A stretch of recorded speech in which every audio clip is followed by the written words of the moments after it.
It seems we can't help ourselves as we are drawn to the cries of the cicada. We return once again to the sleepy village of Hinamizawa. Hello, I'm Callan. And I'm Honey Panda Bunny. And today we'll be reviewing Onidamashi-hen, the Demon Deception chapter of the new Higurashi Gou anime. On our previous video on Higurashi, we gave our thoughts and theories on episodes 1 and 2. And this video will be to conclude that with episodes 3 and 4, and then give our overall impressions of the arc. In this third episode, we finally get to see Rika's dance. It was so good to be able to finally enjoy it and see it with all the bits of cotton kind of flying everywhere. And we get to see Keiichi be quite impressed by it, awed by it, and dumbstruck by it, which is the first for us. Yeah, I thought the animation was very impressive. We'd already seen it from episode 2 that it looked really good, and we just got to see a little bit more of it in this one. I will say that overall, for just this episode 3, there isn't much to talk about. I would say for the most part it fairly adapts the original. Because we didn't talk about it in the previous video, I thought we should talk about it now, which is the name change. Because obviously in the original, this arc was called Onidamashi-hen, Spirited Away by the Demon. But in this one, seemingly all the arcs after this are referred to with the term damashi, which is deception. Onidamashi in this one, so demon deception. What is the deception? There is obviously some form that's playing off with Gou, and now that we've concluded this arc, we're starting to see that there's definitely a lot more that's going on. Some of our theories, which was that this arc was going to get corrupted or twisted by the original, seemingly came true. But going back into this episode, there are some slight changes that I noticed, such as there's the bit where at the end of the festival, we see Keiichi, he sees Mio and Tomotage, and in the original, I believe he actually talks to them, but in this one, he decides not to talk to them, which is a big change from this one. It was really interesting being able to see that. Point for me, leading on the lack thereof talking to them, we see in the next scene Oishi coming and talking to Keiichi about it, which I thought in the original made sense because he'd obviously talked to them. But in this one he'd only seen them and not really talked to them, so it felt very strange that he was going so deep into this high schooler and trying to get more information when he's just a kid, so what would he know? Also, when he's talking to Oishi, we see the quick little cameo of Satoshi, because he's surprisingly absent in this arc. Not in the sense that he appears, but obviously in the original, the bat. He gets the bat. He gets the idea from Satoshi as a way to protect himself. But obviously we don't see that play out because it plays out differently in this one. But it is nice that we do still see that quick little cameo. At the end of this episode, Oishi also tells him that Tomotage and Mio were missing. Now, in the original, in every timeline essentially, Tomotage always claws his throat out. I believe it's the night of the festival. But obviously in this one, there is no body. There's no Miu's been confirmed dead either. So seemingly they just disappeared in this arc, which is a big difference from the original. I also want to mention this from the animation because the animation has, I'd say, remained fairly consistent throughout this arc. The only slight issue is the CGI. There's actually some highlights and a slight negative in this episode, which I think gets across both points, which is at the start of the festival, you see Keiichi and Reina perform the cotton drifting ceremony, and the bit where they put the cotton onto the river, and that is CG, and it actually looks really, really good. There's a beautiful wide shot where you see all the little cotton drifting down the river, and it's actually a really, really gorgeous shot. It's beautiful. But then there's the downsides of the CG, which we see with Oishi's car. Yeah, where it looks really awful. It looks very bad, and what's worse is they don't even try and hide it. We're seeing it in broad daylight, we're seeing it in motion, and it just clashes with what's next to it. In this episode as well, the rather infamous Usoda scene where Rena and Keiichi are talking. It's really good. I enjoyed it. There isn't much more to say about it other than I thought it was adapted very well. Yeah, I thought it was really interesting to see it as well, because I recently started playing the novel, and in that it comes off a little bit awkward sometimes because there's not really the voicing there. So being able to see it in motion here was really nice, as well as we can see the perspective of where it's starting to go off in Keiichi's mind, where if she'd just said these things in a different tone, it wouldn't have seemed as harsh as "you're lying to me too, so let's move on from this." In this one, it's really interesting to see that. Yeah, as an iconic scene, I'm just really happy. I mean, obviously it was going to get included, but I thought it hits the right marks. later on in the episode to Oishi talking to Keiichi in Angel Mort, which was in the original too, but I always found it really, really weird. Discussing these dark and dingy subjects in this maid cafe came off really strange here too. It feels so awkward for Oishi to talk about these things in broad daylight as well. Always seems strange to me. I think it's just a case of it's a small town, and obviously in the case of a visual novel, there's certain areas that you want to keep reusing, and Angel Mort is quite a common area that is reused in a lot of the arcs, I believe. Maybe the subject matter is a little bit awkward, but I can understand why they'd use it. So moving on to the meat and potatoes of the two episodes. Episode 4 is obviously the big one, it's the conclusion to the arc, and we see how this version of the anime plays out, and obviously it's very different. Just before we get to the climax, should I say, in the original, Keiichi goes to the clinic, and I believe he does go inside. But in this version, he sees I believe the people that are working for Mio and Tomoteka, which I looked up and I believe are called the Yama Inu, or the mountain dogs. They're seemingly packing up. Seemingly they're just withdrawing from Hinamizawa, which I thought was quite interesting, because it's obviously a big difference from the original. Because I think in the original they chase him, I believe, or it seems to him that they're chasing him. So another thing that's happening is the paranoia is starting to build up. We've had Tomoteka build it up with the arm, his disappearance, and then we've had Oishi instilling some information into Keiichi as well. And then he's going to that clinic. Then even more suspicions being added onto it. Why is this clinic closed? Am I not able to be seen? And the whole reason obviously he's not going is because he's got that anxiety, the conversation with Reina as well. So it was interesting to see that he would have to go back to school at the end of that day, and how he'd then have to go and face his fear with Reina. And I do think as well that when rewatching these episodes, you have to see as well Reina and what she's seemingly thinking, since obviously at the end of the anime we get a switcheroo. So I thought it was worth mentioning is that we do get the scene where Rika, as she already knows how this arc already plays out, she talks to Keiichi, attempts to essentially get him to open up and not turn on Rena. She's asking him to trust her. Keiichi's worried, and he's still, as we saw in the first two episodes, is that he's still getting the visions of how this arc originally played out, which is obviously him killing Reina and Mion. Rika seemingly is able to get through to Keiichi, and he does feel that he will be able to trust Reina at his house, where his parents have gone back to Tokyo temporarily. He's alone, it's at night, and it's Reina bringing him food. So in the original, he obviously does not let her in. But here, he gets the visions from the original timeline. He hears Rika's voice, encouraging him to essentially trust Reina. He lets her in. Everything's normal. He hugs her, we get the little romantic teasers. But then it's revealed that Reina actually generally has seemingly the fears that he had originally come true in this version, and he's unfortunately unrewarded for trusting her. She's got all manner of weapons that she's concealed in her bento boxes. It seems that she generally was trying to kill him in this arc. All the bits where her face was going crazy, those seem to be true in this version. But as we see at the end of the arc as well, obviously he's also approaching one of the higher levels. By the end of the arc, he seemingly has L5.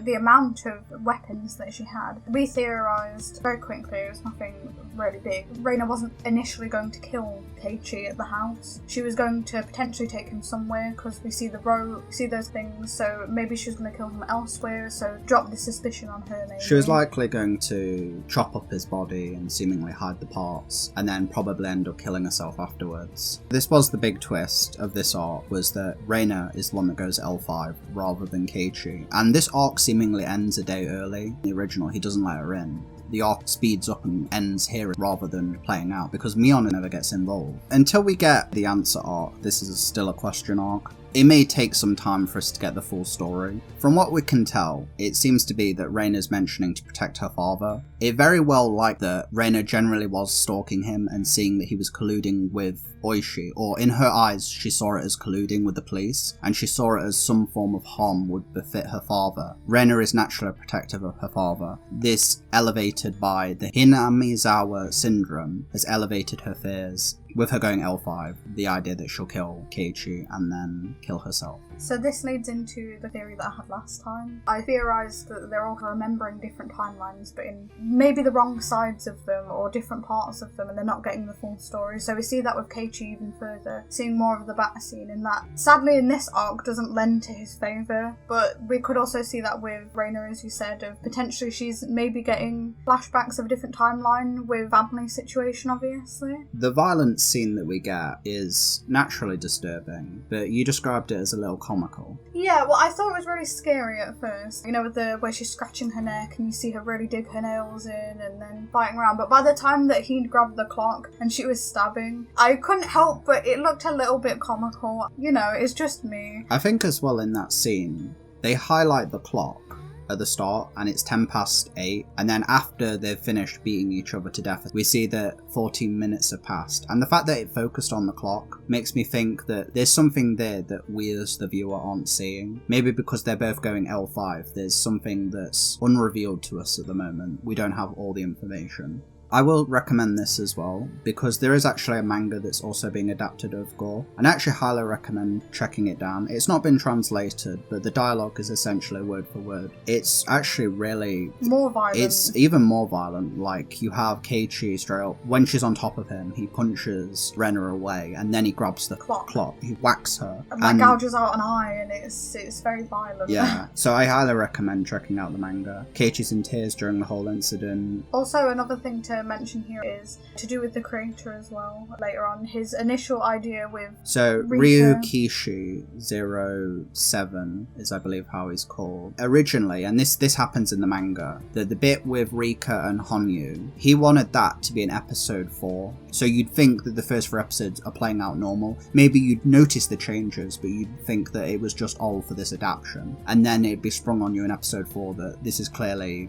a sequel, not a remake. But I think the anime staff argued they obviously wanted it in episode 2 because then it would get people speculating much earlier and it would draw more interest to the series. Which ended up going in our favour, because we were also the same when we were reviewing it, because obviously the first episode we were going to do an initial thoughts and impressions, and the first episode pretty much played out exactly how first episode in the original did as well. So having that second episode where we got to see that bit with Rika made us go, oh, there's a lot more to discuss and there's a lot more to think and theorise about. And I will just quickly say that in the manga, after the incidents happened, you see Keiichi and he's in tears and he reaches out his hand. You actually see in the manga that he actually reaches out his hand to Rena's. And then after the chapter essentially concludes, we get a little epilogue, which is the Rika and the Honyu scene. And in that version, it's Rika as a child, because seemingly in the anime, she's being taken from before the arc, but this is obviously after the arc. But it plays out, from what I understand, fairly similar to how it did in episode 2. The way it was changed in the manga, I think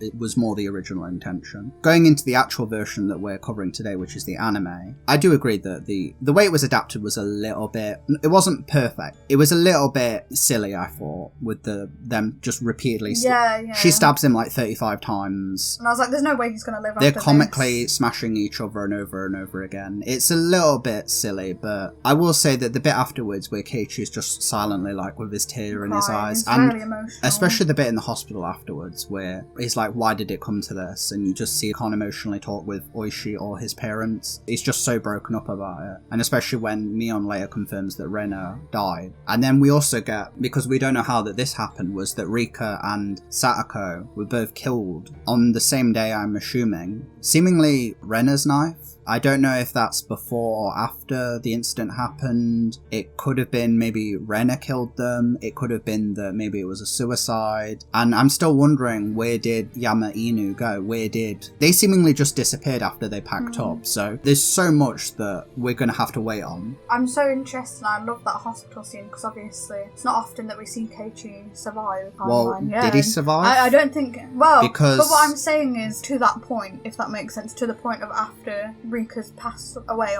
We don't often see him live past that point, so it was really interesting to see him live here. We get to see him have that emotional scene with Mion. But yeah, I thought it was really interesting. It was a nice perspective to look at as well. He might have also felt guilty because Rika had said, oh, trust me, it didn't work out for them. And then we have the nurse come in and she goes, oh, are you experiencing any symptoms? nice. So I believe in one of the original arcs with Satoko, which I think is the anime exclusive arc, there is a bit with Satoko at the end of the hospital, and the nurse comes in, and the implication is that the nurse kills her. She's seemingly working for Tokyo. And this plays out similar here, where she says, "Oh, is your neck itchy?" And we already knew that he had traits of one of the higher levels of the Hinamizawa syndrome, and obviously he starts scratching his throat. But we know that they also have a way of injecting it into you as well. So it could be that the nurse had been doing it, the nurse kills him at the end. We just hear the scream and then it fades to black. So my overall thoughts of Onidamashi-hen, in total, the 4 episodes, I would say is generally, it was a fine introduction to this gore. For the most part, it decently adapted what we'd seen before, naturally with a few small changes. We obviously get the big twist, we know that there's more coming, and it's hard to get a read on this arc. It's going to be hard to get a read on any of these arcs until the series is concluded and then we have all the answers. But I would say for the most part it's done a fine job. Maybe one slight issue is sometimes, because we're only seeing small changes,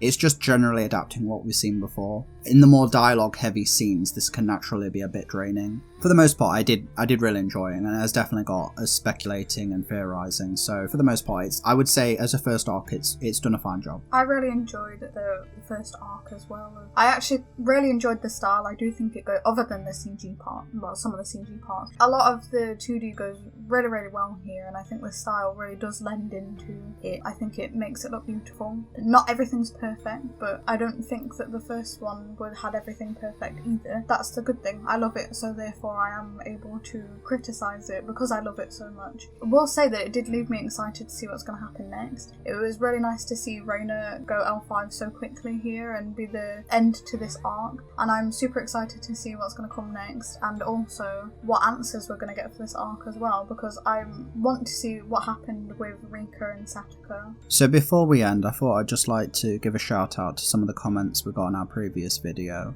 Anatar, who gave us a suggestion because he's obviously theorising that there's going to be some implications of Umineko, which is the sequel series to Higurashi, and both of us are not well versed in Umineko, unfortunately. We have started the visual novel for Higurashi, so there is the potential that down the line we are going to get into Umineko, and hopefully that will maybe give us some new insight. And for T-Less Mo, who agreed with us that Mio was potentially the girl in the OP, I'm not going to talk too much about the theories of Satoko here, because I think that will be more relevant in the next arc, but I will say that it's an interesting theory. Thank you very much for watching us talk about Higurashi Gou, the Onidamashi-hen. Thank you very much. Goodbye. Bye bye.